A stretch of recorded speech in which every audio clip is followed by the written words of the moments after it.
여호수아 8장 18절로 29절까지의 말씀 우리 다 같이 한 목소리로 합독하겠습니다.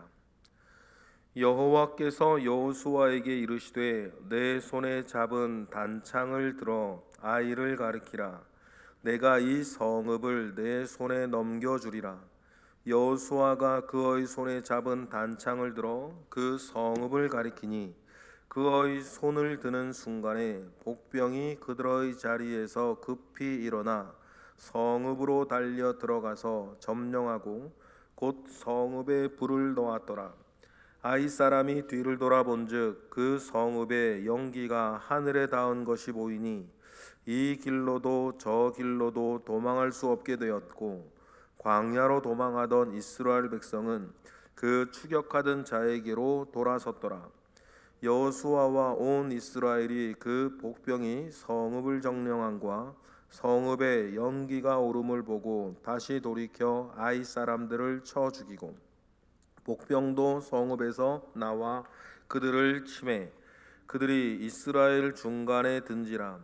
어떤 사람들은 이쪽에서 어떤 사람들은 저쪽에서 쳐 죽여서 한 사람도 남거나 도망하지 못하게 하였고 아이 왕을 사로잡아 여호수아 앞으로 끌어왔더라.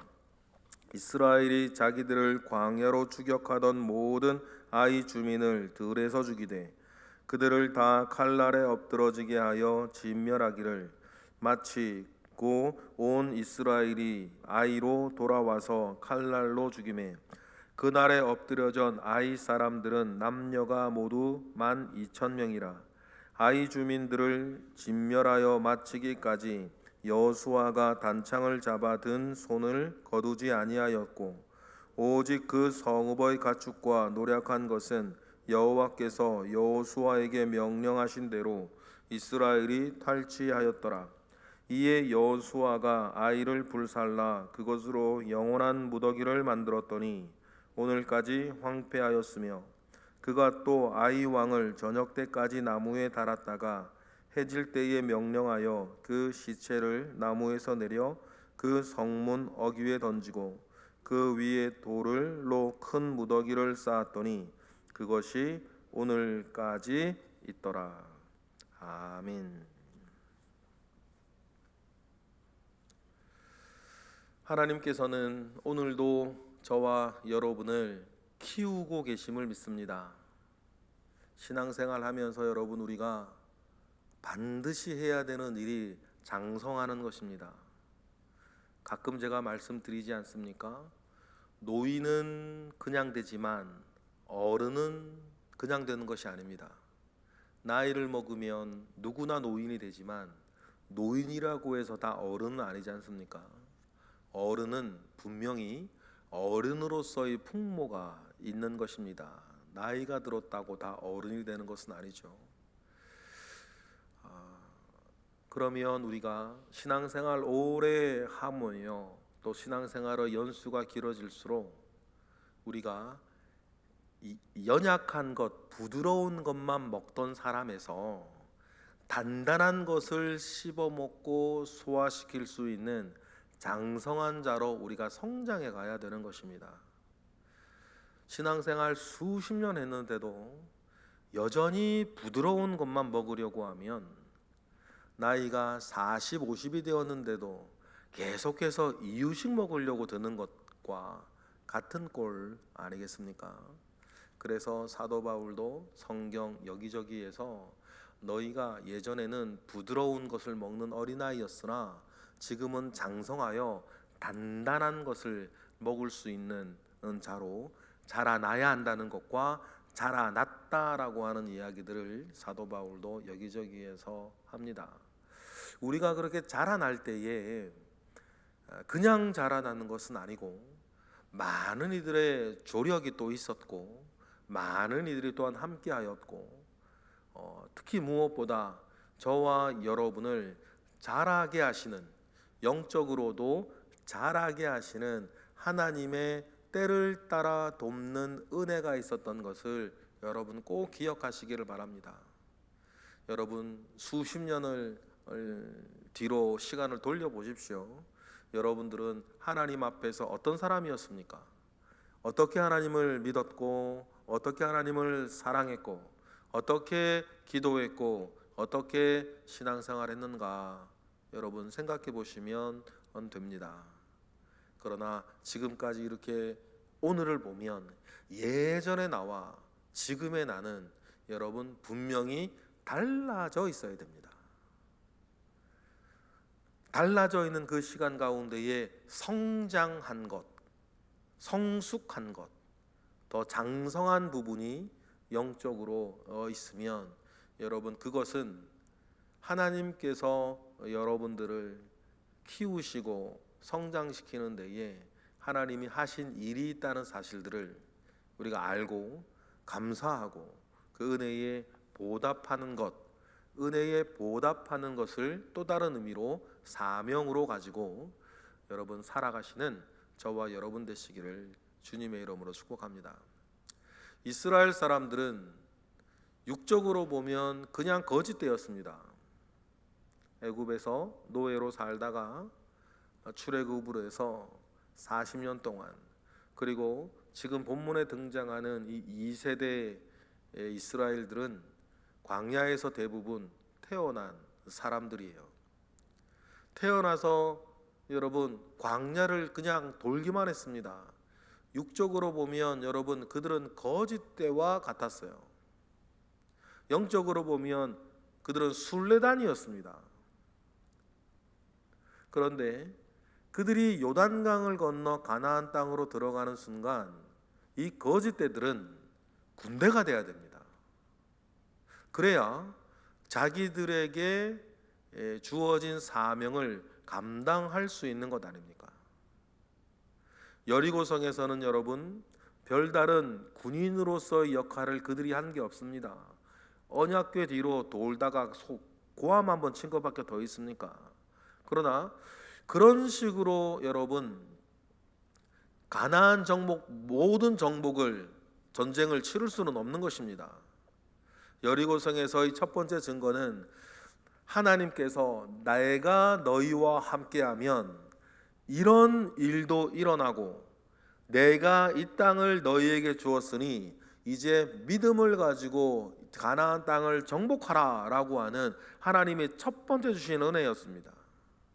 그러면 그 믿음을 가지고 있는 사람은 이제 열심히 싸워서 그 땅을 차지해야 되는 것이죠. 그런데 여러분 이스라엘은 거짓대였어요. 군대가 아니었다는 뜻입니다. 그러면 이스라엘이 전쟁을 치를 수 있는 전략과 전술을 배우고 익히고 훈련해야 되는데 하나님께서는 지금 아이성을 그 실전을 훈련으로 지금 사용하세요.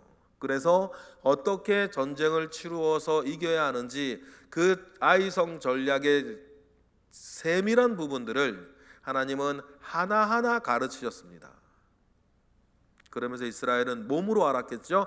아하, 전쟁은 이렇게 치르는 것이로구나 라고 전쟁을 이렇게 치루어 보면서 거짓대들은 군대로 지금 변하고 있습니다.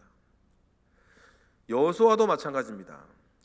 여호수아도 하나님께서는 오늘 본문에서 장군으로 훈련시키십니다. 그래서 이 모든 하나님이 알려주시는 전략 전술 속에서 지휘관으로서 여호수아는 어떻게 해야 할 것인지에 대하여서 그 일들에 대해서 이스라엘은 어떻게 군인으로서 따라가 명령에 복종해야 되는지를 하나님은 또 가르치고 계시죠. 그래서 18절에 보니까 이제 여호수아는 장군이 돼 있어요. 읽어볼까요? 시작. 여호와께서 여호수아에게 이르시되 내 손을 잡은 단창을 들어 아이를 가르키라. 그가 이 성읍을 내 손에 넘겨주리라. 여호수아가 그의 손에 잡은 단창을 들어 그 성읍을 가리키면서 여호수아가 전쟁을 일선에서 진두지휘하고 있어요. 그러면서 하나님은 여호수아를 장군으로 키워가십니다. 여호수아의 그 지휘에 따라 이스라엘도 어떻게 합니까? 19절 일사불란하게 움직이죠. 19절 읽어보겠습니다. 시작. 그의 손을 드는 순간에 복병이 그들의 자리에서 급히 일어나 성읍으로 달려가서 점령하고 곧 성읍에 불을 놓으니라라고 하면서 이제 여호수아는 이스라엘이라고 하는 군대의 장군이 되어서 그 모든 군인들을 일사불란하게 지휘하는 사람으로서 아이성에서 실전에서 훈련을 하나님은 시키셔서 여호수아도 어떻게 됩니까? 정복 전쟁을 치를 수 있는 사람으로 성장시키는 거예요. 여러분, 이러한 은혜가 저에게도 있었고 이러한 은혜들이 사실 여러분에게도 있으셨습니다. 오늘 지금 우리를 생각을 하면 우리가 언제부터 이렇게 말할 수 있었고, 언제부터 이렇게 행동할 수 있었고, 언제부터 이런 생각을 가지고 살 수 있었습니까? 이러한 모든 일들 가운데에서는 여호수아를 키우듯이 여러분, 우리를 키워나갔던 하나님의 감사한 손길들이 여러분 우리들에게 있었음을 우리는 기억을 합니다. 그리고 여러분, 앞으로도 그럴 것입니다. 그러한 하나님을 우리가 신뢰하고 사시는 저와 여러분 되시기를 바랍니다. 이러한 여호수아의 일사불란한 지휘 아래 아이성 사람들은 진퇴양난에 빠졌습니다. 이 길로도 가지 못하고 저 길로도 가지 못하고, 말 그대로 진퇴양난이죠. 도망가는 척하던 이스라엘 백성들은, 군사들은 갑자기 돌이켜서 그들에게 달려오고, 성읍은 불에 타고 성읍에도 사람들이 밀려와서 그들을 에워싸서 한 사람도 도망가지 못하도록 진퇴양난에 빠졌습니다. 그래서 아이성의 왕은 사로잡아 오죠. 그러면서 그날의 전쟁은 결국 이스라엘의 승리가 되었는데, 25절에 보니까 그날 죽은 아이성 사람들이 이들 숫자를 이렇게 말하고 있습니다. 25절 시작. 그날에 엎드러진 아이 사람들은 남녀가 모두 12,000명이라 이렇게 기록하고 있어요. 가나안 정복 전쟁에서 전사한 죽은 사람의 숫자를 밝히는 것은 아이성 본문이 유일합니다. 어떻게 전쟁을 치루었는지 그 전략과 전술을 알려주는 것도 이렇게 자세히 알려주는 거의 유일해요. 그러면 여러분, 왜 여호수아서는 아이성의 전투를 이렇게 자세하게 기록하고 있을까요? 자세하게 기록하는 이유는 한 가지죠. 기억하라는 것입니다. 무엇을 기억하라는 것입니까? 이스라엘이 불순종하여서 패배하였던 것을 기억하고, 이스라엘이 순종하였을 때에는 이렇게 승리하였다라고 하는 것을 기억하라는 것입니다. 그래서 이스라엘에게는 두 가지 기억이 있습니다. 여리고성의 기억이 있고 아이성의 기억이 있어요. 오늘 본문에 보니까 둘 다 돌무더기가 되어 있습니다. 그러나 여러분, 아이성의 돌무더기를 보는 이스라엘과 여리고성의 돌무더기를 보는 이스라엘은 그 마음이 다를 거예요. 여리고성의 돌무더기를 보는 이스라엘 사람들은 기쁨이 있을 것이고, 아이성의 돌무더기를 보는 이스라엘 사람들은 숙연함이 있을 거예요. 마치 그림심산과 에발산을 쳐다보는 이스라엘 백성처럼 축복의 산 그리심과 저주의 산 에발산을 보면서 하나님 아버지 앞에 순종과 불순종의 기로에서 내가 어떤 길을 갈 것인가를 다짐하게 하셨던 것처럼, 이제 이스라엘 사람들은 여리고성과 아이성의 각각의 돌무덤을 보면서 내가 하나님 아버지 앞에 순종하였을 때와 그러지 못했을 때에 어떻게 될 것인가를 여러분, 이스라엘은 알게 되는 거죠. 아이 왕의 시신을 나무에 달아두었다라고 합니다. 그런데 29절에 보니까 해질 때까지 달아두었고 해가 질 때에는 그 시신을 내렸다 그럽니다. 우리의 지금 윤리적인 기준으로 보면 매우 잔혹한 일입니다.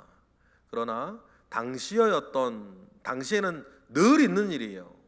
어디에나 누구에나 당시의 전쟁 문화 속에서 항복하지 아니한 적국의 왕이 패전하였을 때는 그의 시신을 죽여서 벽에 효수하거나, 우리나라도 그랬죠. 나무에 매달아 두는 것은 어떻게 보면 당연히 있는 일이었습니다.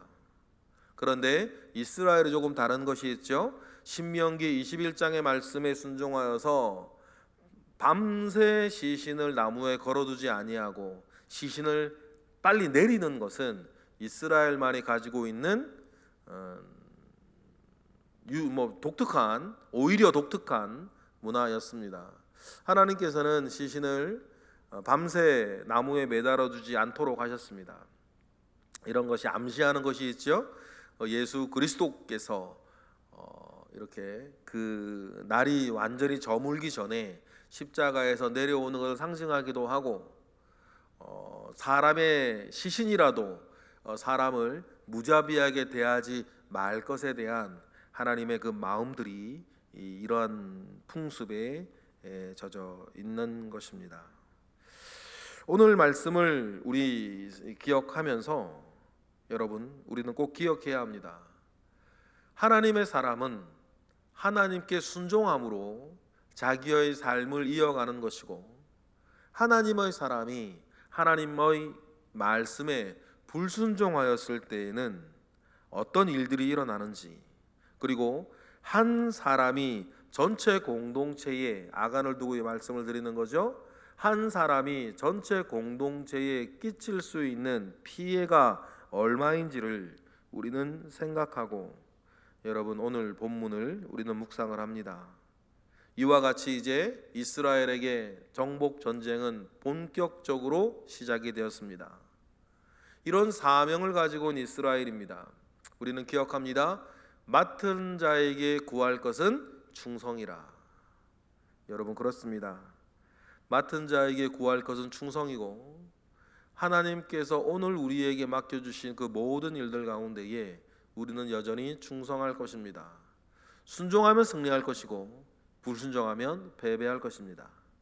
그러한 하나님의 그 귀한 말씀 위에 서서 오늘도 순종하여 승리하시는 저와 여러분 되시기를 주님의 이름으로 축복합니다. 기도하겠습니다. 할렐루야. 하나님, 감사와 영광을 올려드립니다. 우리 주님으로부터 말미암아 오는 선한 은혜가 우리 가운데 있습니다. 주여, 우리와 함께 하옵소서. 이 시간 드려지는 1000번째 예물과 감사 예물 가운데에 함께 하옵소서. 하나님 아버지로부터 말미암아 오는 선한 은혜들이 때를 따라 돕는 은혜로 우리 각 사람에게 있기를 원합니다. 오늘도 살아갈 것입니다. 오늘 우리에게 주어질 모든 시간과 모든 일과 가운데에 함께 하옵소서. 예수 그리스도 이름으로 기도드렸나이다. 아멘.